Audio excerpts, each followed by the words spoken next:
Hi ಎಲ್ರಿಗೂ ನಮಸ್ಕಾರ. Welcome back to Raj Nandini Kannada vlogs. Tiffin vangibath ಮಾಡಿ ಮಕ್ಕಳನ್ನೆಲ್ಲ ಸ್ಕೂಲಿಗೆ ಕಳಿಸಿ ಮನೆ ಕ್ಲೀನಿಂಗ್ ಕೆಲಸನ ಸ್ಟಾರ್ಟ್ ಮಾಡಿಕೊಂಡೆ.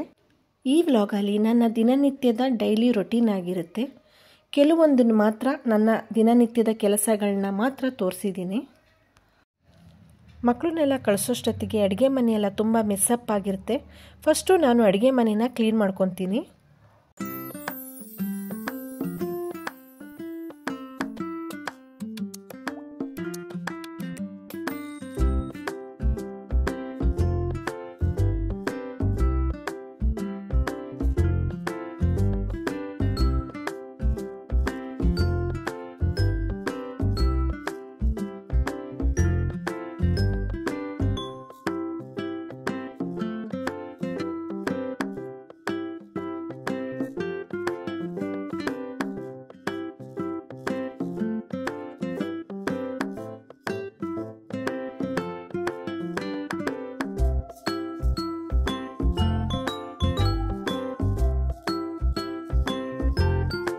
ಅಡುಗೆ ಮನೆ ಕ್ಲೀನ್ ಮಾಡೋದಕ್ಕೆ ಅಂತಲೇ ವಿಮ್ ಜೆಲ್ನ ಸ್ಪ್ರೇ ಬಟ್ಲಿಗೆ ಹಾಕ್ಕೊಂಡು ಇಟ್ಕೊಂಡಿರ್ತೀನಿ. ಸೆಲ್ಫ್ ಮೇಲೆ, ಗ್ಯಾಸ್ ಸ್ಟವ್ ಮೇಲೆ ಒಗ್ಗರಣೆ ಹಾಕಿದಾಗ, ಅಡುಗೆಗಳು ಮಾಡಿದಾಗ ಎಣ್ಣೆ ಜಿಡ್ಡಾಗಿರುತ್ತೆ. ಈ ರೀತಿ ವಿಮ್ ಜೆಲ್ ಹಾಕ್ಕೊಂಡು ಸ್ಪ್ರೇ ಹೊಡೆದು ಒರೆಸೋದ್ರಿಂದ ಒಂದು ಸ್ವಲ್ಪನೂ ಜಿಡ್ಡಿಲ್ದಿದ್ದಂಗೆ ನಾವು ನೀಟಾಗಿ ಅಡುಗೆ ಮನೆನೇ ಇಟ್ಕೋಬೋದು. ಅಡುಗೆ ಮನೆ ವಿಂಡೋನೂ ಕೂಡ ಡೈಲಿ ಒರೆಸ್ಕೊಂಡ್ರೆ ಕ್ಲೀನಾಗಿ ನೀಟಾಗಿರುತ್ತೆ. ನಾವು ಅಡುಗೆ ಮಾಡುವಾಗ, ಒಗ್ಗರಣೆ ಹಾಕುವಾಗ ವಿಂಡೋಗೂ ಕೂಡ ಎಣ್ಣೆ ಹಾರಿರುತ್ತೆ. ಡೈಲಿ ಈ ರೀತಿ ಒರೆಸ್ಕೊಳ್ಳೋದ್ರಿಂದ ಯಾವುದೇ ರೀತಿ ಜಿಡ್ಡಿರೋದಿಲ್ಲ. ಅಡುಗೆ ಮನೆನ ಅಲ್ಲಿಂದಲೇ ಕ್ಲೀನ್ ಮಾಡಿಕೊಂಡ್ರೆ ಜಿರಳೆಗಳಾಗಲಿ ಸೊಳ್ಳೆಗಳಾಗಲಿ ಯಾವುದೂ ಇರೋದಿಲ್ಲ, ಕ್ಲೀನಾಗಿರುತ್ತೆ. ನಾವು ಹಬ್ಬಗಳು ಬಂದಾಗ ಮಾತ್ರ ಮನೆ ಕ್ಲೀನ್ ಮಾಡ್ಕೋಬೇಕು, ಅಡುಗೆ ಮನೆ ಕ್ಲೀನ್ ಮಾಡ್ಕೊಬೇಕು ಅಂತ ಅಂದ್ಕೊಬಾರ್ದು. ಅಲ್ಲಿಂದಲೇ ಕ್ಲೀನ್ ಮಾಡ್ಕೊತಾ ಇದ್ದರೆ ಹಬ್ಬಗಳು ಬಂದಾಗ ಕ್ಲೀನ್ ಮಾಡ್ಕೊಳ್ಳೋದಕ್ಕೆ ಅಷ್ಟು ರಿಸ್ಕ್ ಅನಿಸೋದಿಲ್ಲ. ಫ್ರಿಜ್ಜು ಕೂಡ ಅಷ್ಟೇ. ಹೇಗಿದ್ದರೂ ಅಡುಗೆ ಮನೆ ಸೆಲ್ಫೆಲ್ಲ ಒರೆಸ್ಕೋತಾ ಇರ್ತೀವಿ. ಹಾಗೆ ಫ್ರಿಜ್ಜೂ ಕೂಡ ಒರೆಸ್ಕೊಂಡ್ರೆ ಫ್ರಿಜ್ಜು ಕೂಡ ನೋಡೋದಕ್ಕೆ ನೀಟಾಗಿ ಕಾಣುತ್ತೆ. ಅಡುಗೆ ಮನೆಯೆಲ್ಲ ಕ್ಲೀನ್ ಆದಮೇಲೆ ಮೂಲಂಗಿ ಬೇಳೆ ಸಾಂಬಾರನ್ನ ಮಾಡೋದಕ್ಕೆ ರೆಡಿ ಮಾಡ್ಕೋತಾ ಇದ್ದೀನಿ. ಬೆಳಗ್ಗೆನೇ ಸಾಂಬಾರು ಮಾಡಿ ಇಟ್ಕೊಂಡ್ಬಿಟ್ರೆ ನನಗೆ ಬೇರೆ ಕೆಲಸ ಮಾಡ್ಕೊಳ್ಳೋದಕ್ಕೆ ಈಸಿ ಆಗುತ್ತೆ. ಹಾಗಾಗಿ ನಾನು ಟಿಫನ್ ಆದಮೇಲೆ ಬೆಳಗ್ಗೆನೇ ಸಾಂಬಾರು ಕೂಡ ಮಾಡಿ ಇಟ್ಕೊಂಡ್ಬಿಡ್ತೀನಿ. ಬಟ್ಟೆ ಒಣಗಾಕೋದು, ಬಟ್ಟೆ ವಾಶ್ ಮಾಡೋದು, ಬ್ರಷ್ ಮಾಡೋದಿದ್ರೆ ಬ್ರಷ್ ಮಾಡೋದು, ಬಟ್ಟೆ ಎಲ್ಲ ಮಡಿಸಿಡೋದು, ಈ ರೀತಿ ಕೆಲಸಗಳನ್ನ ಮಾಡ್ಕೋಬೋದು.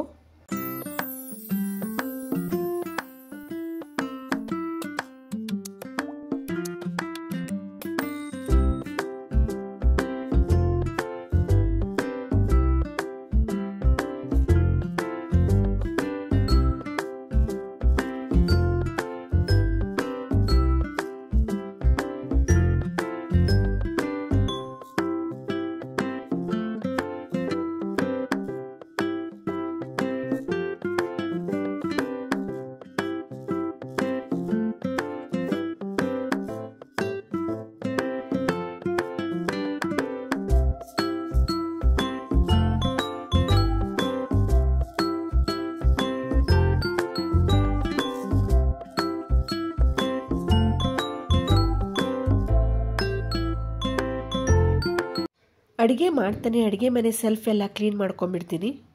ಹಾಗೆ ಅಲ್ಲಿಂದಲ್ಲೇ ಪಾತ್ರೆಗಳನ್ನೂ ಕೂಡ ತೊಳೆದು ಇಟ್ಕೊಂಡ್ಬಿಡ್ತೀನಿ. ನನಗೆ ಸಿಂಕ್ ತುಂಬ ಪಾತ್ರೆ ಇದ್ದರೆ ಇಷ್ಟ ಆಗಲ್ಲ, ಅಲ್ಲಿಂದಲ್ಲೇ ತೊಳೆದು ಕ್ಲೀನ್ ಮಾಡಿ ಇಟ್ಕೊಂಡ್ಬಿಡ್ತೀನಿ.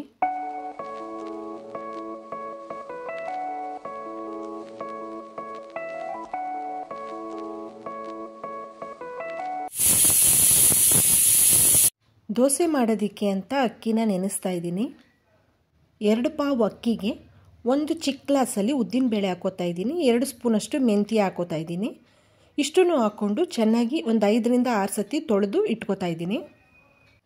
ಸಂಜೆ ರುಬ್ಕೊಳ್ಳುವಾಗ ಸ್ವಲ್ಪ ರೈಸ್ನ ಹಾಕ್ಕೊಂಡು ರುಬ್ಕೋತೀನಿ. ರೈಸ್ ಏನಾದ್ರು ಇಲ್ಲ ಅಂದರೆ ಅವಲಕ್ಕಿನ ಸೇರಿಸ್ಕೊಂಡು ರುಬ್ಕೋತೀನಿ. ನಮ್ಮ ಮಕ್ಕಳಿಗೆ ದೋಸೆ ಅಂದರೆ ತುಂಬ ಇಷ್ಟ. ಹಾಗಾಗಿ ವಾರದಲ್ಲಿ 2 ದಿನ ದೋಸೆ ಇಡ್ಲಿ ಮಾಡ್ತಾಯಿರ್ತೀನಿ.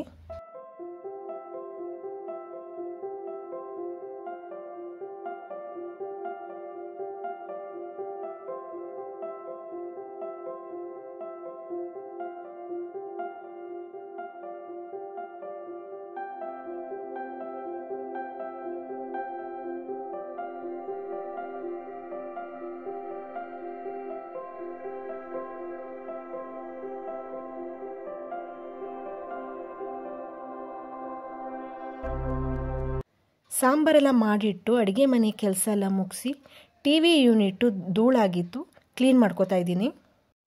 ನಾವು ಒಂದೇ ದಿನ T V unit, dressing table, wardrobes, doors, windows ಇದನ್ನೆಲ್ಲ ಒಂದೇ ದಿನ ಕ್ಲೀನ್ ಮಾಡಿಕೊಂಡ್ರೆ ನಮಗೂ ರಿಸ್ಕ್ ಅನಿಸುತ್ತೆ, ಕೈಯೆಲ್ಲ ನೋವು ಬರುತ್ತೆ. ಅದ್ರ ಬದಲು ಈ ರೀತಿ ಒಂದೊಂದು ದಿನ ಒಂದೊಂದು ಈ ರೀತಿ ಕ್ಲೀನ್ ಮಾಡಿಕೊಂಡ್ರೆ ಅಷ್ಟು ರಿಸ್ಕ್ ಅನಿಸಲ್ಲ.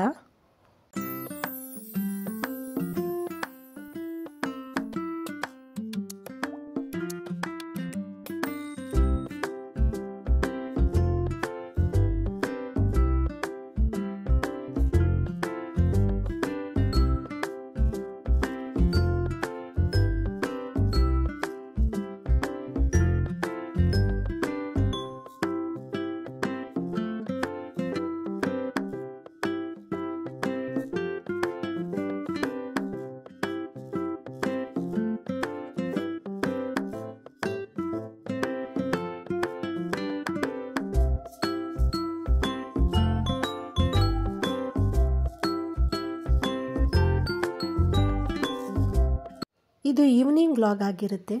ಚಟ್ನಿ ಪುಡಿ ಖಾಲಿಯಾಗಿತ್ತು, ಹಾಗಾಗಿ ಚಟ್ನಿ ಪುಡಿ ಮಾಡ್ಕೊಳ್ಳೋಣ ಅಂತ ಕಡಲೆ ಬೀಜನ ಸಣ್ಣೂರಿನಲ್ಲಿ ಹುರಿದಿಟ್ಕೋತಾ ಇದ್ದೀನಿ. ಚಟ್ನಿ ಪುಡಿ ಮಾಡಿಟ್ಕೊಂಡ್ರೆ ತುಂಬಾ ಹೆಲ್ಪ್ ಆಗುತ್ತೆ.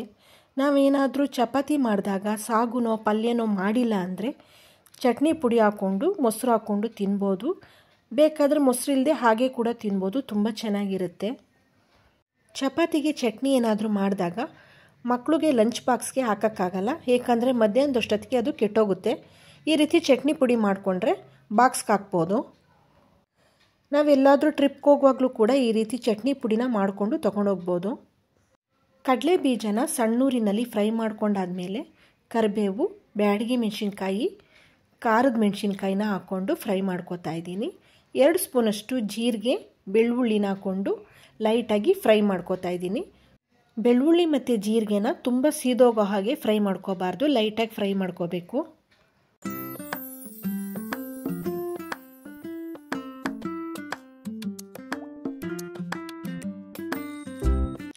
ಕಡಲೆ ಬೀಜದ ಸಿಪ್ಪೆನ ಸ್ವಲ್ಪ ರಫಾಗಿ ತೆಗಿತಾ ಇದ್ದೀನಿ, ಬೇಕಾದರೆ ತೆಗಿಬೋದು, ಇಲ್ಲಾಂದರೆ ಹಾಗೆ ಕೂಡ ಮಾಡ್ಕೋಬೋದು. ಮಿಕ್ಸಿ ಜಾರ್ನಲ್ಲಿ ಸ್ವಲ್ಪ ಕೂಡ ನೀರಿನಂಶ ಇರಬಾರ್ದು, ಫುಲ್ ಡ್ರೈ ಆಗಿರಬೇಕು. ಫಸ್ಟು ಬ್ಯಾಡಗಿ ಮೆಣಸಿನ್ಕಾಯಿನ ಮತ್ತು ಕರಿಬೇವನ್ನ ಹಾಕ್ಕೊಂಡು 1 ರೌಂಡು ಮಿಕ್ಸಿಲಿ ಪುಡಿ ಮಾಡ್ಕೋತೀನಿ.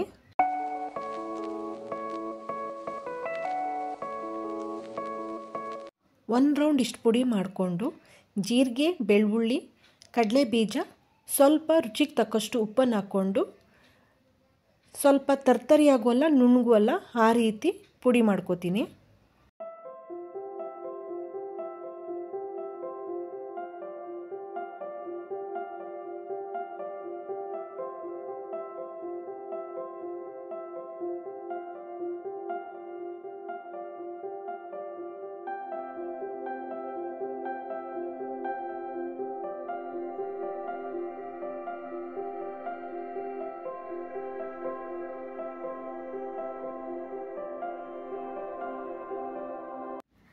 ಇಷ್ಟು ತರ್ತರಿಯಾಗಿ ಪುಡಿ ಮಾಡಿಕೊಂಡ್ರೆ ಸಾಕು, ತುಂಬ ತರ್ತರಿಯಾಗೂ ಇರಬಾರ್ದು, ಹಾಗಂತ ತುಂಬ ನುಣ್ಣಗೂ ಇರಬಾರ್ದು. ಈ ರೀತಿ ಇದ್ದರೆ ಸಾಕು. ಕಡಲೆ ಬೀಜದ ಚಟ್ನಿ ಪುಡಿ ರೆಡಿ ಆಯಿತು. ಸ್ನ್ಯಾಕ್ಸ್ ಏನಾರು ಮಾಡಿಕೊಡೋಣ ಅಂತ ಬಜ್ಜಿ ಮೆಣಸಿನ್ಕಾಯಿ ತಂದಿದ್ದೆ, ಬಜ್ಜಿ ಮಾಡಿಕೊಡೋಣ ಅಂತ ರೆಡಿ ಮಾಡ್ಕೋತಾ ಇದ್ದೀನಿ. ಒಂದು ಪಾತ್ರೆಯಲ್ಲಿ ನೀರು ತೊಗೊಂಡು ಉಪ್ಪು ಹಾಕಿ ಬಜ್ಜಿ ಮೆಣಸಿನ್ಕಾಯಿನ ಕಟ್ ಮಾಡಿ ನೀರಿಗೆ ಹಾಕ್ತಾಯಿದ್ದೀನಿ.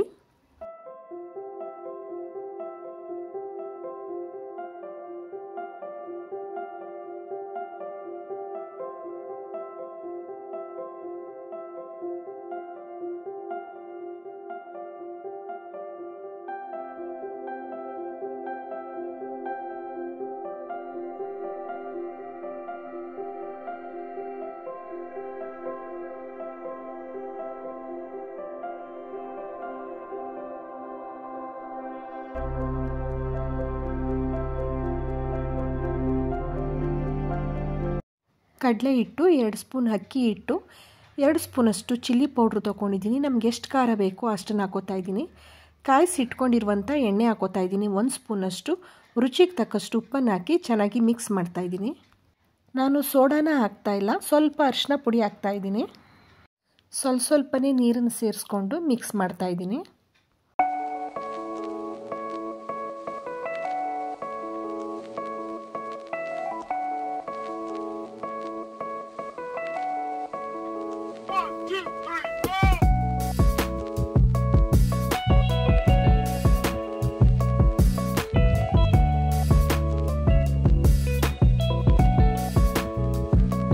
ಈ ಹದಕ್ಕೆ ಕಲಸಿಟ್ಕೊಂಡಿದ್ದೀನಿ.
ಈವ್ನಿಂಗ್ ಟೈಮಲ್ಲಿ ಬಿಸಿ ಬಿಸಿ ಟೀ ಜೊತೆ ಬಿಸಿ ಬಿಸಿ ಬಜ್ಜಿ ತಿಂದರೆ ತುಂಬ ಚೆನ್ನಾಗಿರುತ್ತೆ. ನಿಮ್ಮ ಟೈಮ್ ಕೊಟ್ಟು ನನ್ನ ವಿಡಿಯೋ ನೋಡಿದ್ದಕ್ಕೆ ಥ್ಯಾಂಕ್ ಯು ಸೋ ಮಚ್. ಹೀಗೆ ನನ್ನ ವಿಡಿಯೋ ಇಷ್ಟ ಆದರೆ ಲೈಕ್ ಮಾಡಿ, ಸಬ್ಸ್ಕ್ರೈಬ್ ಮಾಡಿ. Thank you for watching.